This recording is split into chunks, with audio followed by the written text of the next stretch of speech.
Yes, Fadi TV ujimbanitiza kade kano muri mutya mwasibye mutyange na kubasaba mu subscribing ate munyigene kade ebyo muzimu ku church ya pastor Bugingo ali ku Canan land ku HPM House of Prayer Ministry ebyo byongedde okubanga bivaayo ngenda kubambi kutusako na ku Fadi TV yuji mbebaza bagamba nti muri bakabinyo okubanga mugi followinga bagamba nti ku church ye waliwo ekitugumbula abantu nti abamu bamanyi okuwulira ekintu nga kibatuga era bagamba nti kyekyase n'omukyalo oyo eyafiridde ku church kiki ekiri ku church ya pastor Bugingo bino ebitambuzibwa ku social media bituufu nti waliwo Omusambwa oba omuzimu oba si bituufu pastor Bugingo abisambaze agamba nti waliwo bagala okubanga basula church ye pastor Bugingo yagamba nti n'okubadde omukyala yafiridde ku church ye agamba nti okufa kuba kufa n'okubadde kale nti yaganye okuba nti no akola ki alipotinga eri family ye anti naye si big deal. Pastor Bugingo okufa kw'omukyalo oli yakubala atiddemu era akyakubala atiramu yagamba nti okufa kw'omukyalo tiyabadde ensobi ye era n'okuba nti yategeeza ba family nti eyo si big deal si kyamaanyi nnyo era tebalina kukola ki tebalina kigeza nnyo olw'okuba nti yaganye okubanga nti alipotinga nti omuntu afudde nti n'okulangirira ku media platforms okuli Salt TV ne Salt FM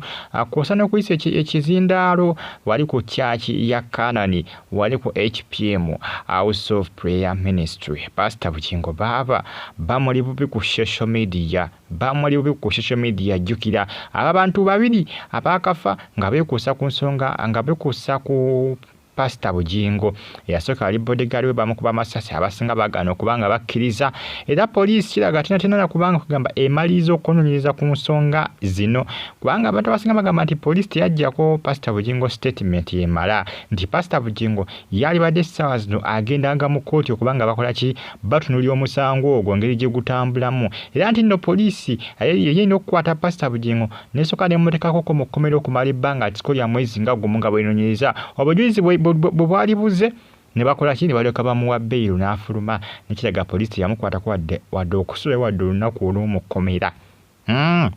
abasinga bakyebuuza Pastor Bugingo omusango